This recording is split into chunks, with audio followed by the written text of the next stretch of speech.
सुप्रभात बच्चों, मैं आपकी हिंदी की अध्यापिका और आज हम हिंदी का पाठ 9 पढ़ने जा रहे हैं जिसका शीर्षक है खेल खेल में। यह एक कविता है, तो चलिए बच्चों शुरू करते हैं।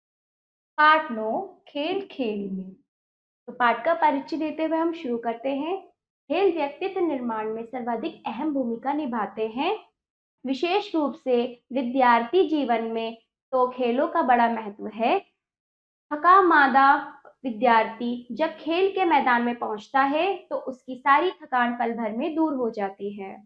वह चुस्त एवं ताजगी का अनुभव करता है। तत्पश्चात वह वहां मनोरंजन के साथ साथ सहयोग, आत्मविश्वास, स्पर्धा आदि गुणों को अंगीकृत करता है जो आगामी जीवन के लिए बहुत उपयोगी है।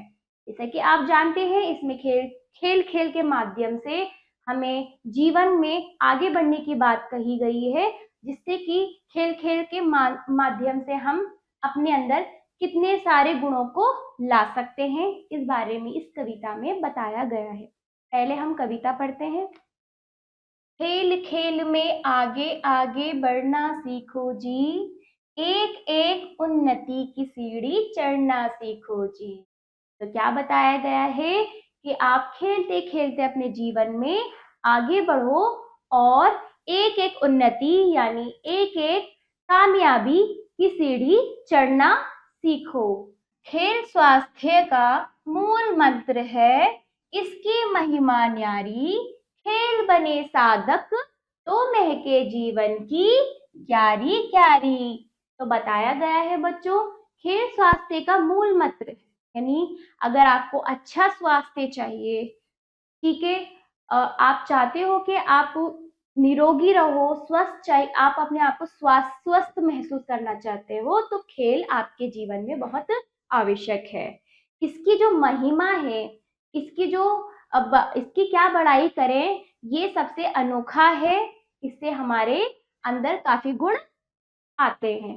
खेल बने साधक तो महके जीवन की क्यारी क्यारी, यानी कि खेल अगर साधक बने, खेल आपके लिए बहुत आवश्यक महत्वपूर्ण बन जाए, तो आपके जीवन में हर एक चीज, हर एक काम क्या हो जाएगा, जीवन की क्यारी की तरह।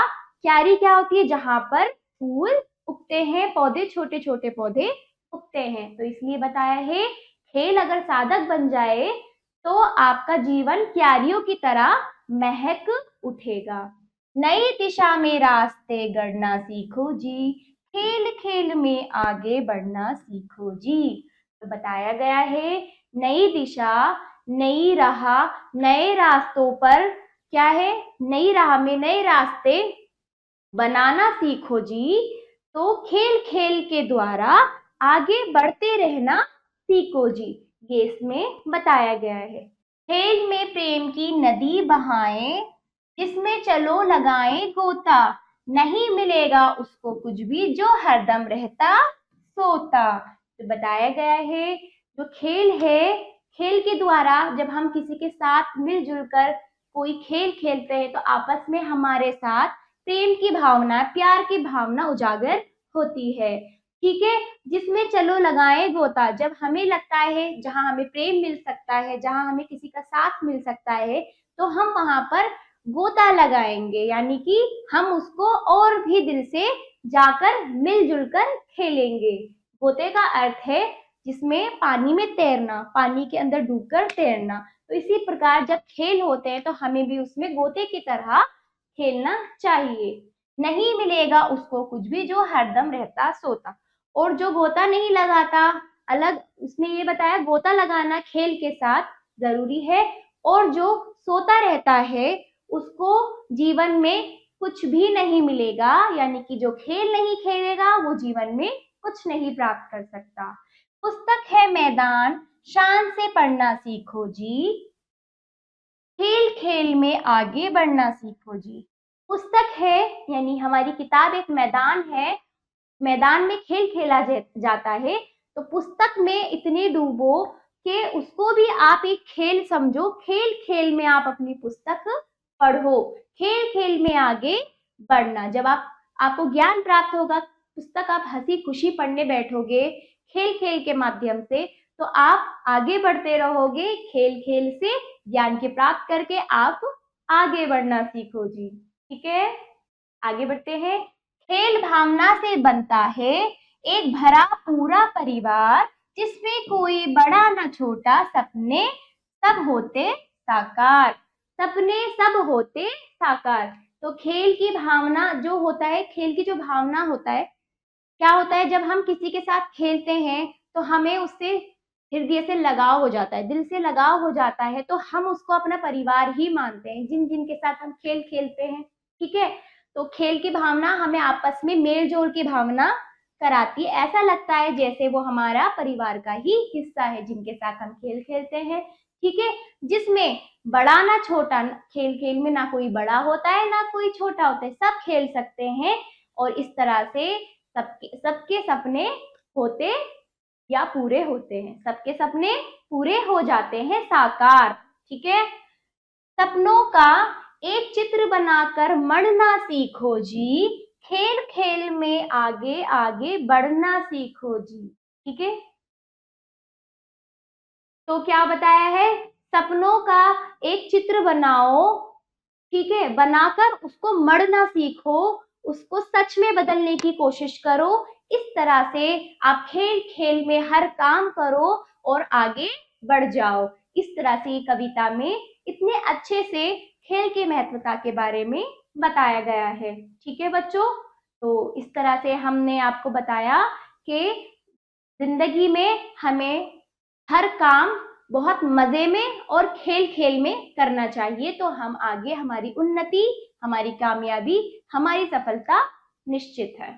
तो चलिए शब्द पोटली करते हैं। उन्नति, प्रगति, हरदम, हमेशा, स्वास्थ्य, सेहत, पुस्तक, किताब।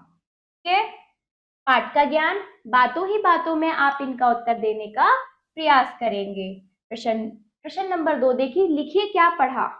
इसको आप लिखित तौर पे अपनी अभ्यास पुस्तिका में जरूर कीजिएगा बच्चों। ठीक है, तो अब आ जाइए सही उत्तर वाले गोले को रंगिए। प्रेम की नदी कौन बहाता है, बताइए। खेल। दूसरा देखिए, पुस्तक को पढ़ना चाहिए, कैसे, शान से। ठीक है, चित्र बनाना है, कैसे बनाना है चित्र, नदी का, पहाड़ों का, सपनों का। ठीक है बच्चों, तो आगे, तो अब मैंने आपको इसका सही उत्तर बता दिया है, आप इसको उत्तर माला में गोला रंग के पूरा करेंगे। ठीक है बच्चों, अब आगे बढ़िए, पंक्तियां पूर्ण करिए। तो पहले देखिए, खेल प्रेम की डैश, क्या आएगा, नदी बहाए। ठीक, डैश गोता डैश, क्या आएगा, जिसमें चलो लगाए गोता, जिसमें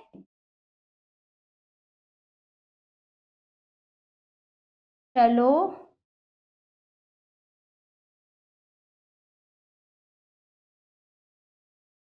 ठीक है लगाए गोता,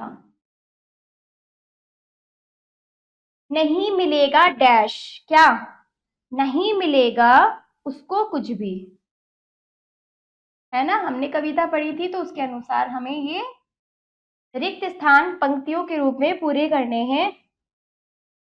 कुछ भी, कुछ भी। ठीक, डैश सोता डैश, जो हरदम रहता सोता, जो हरदम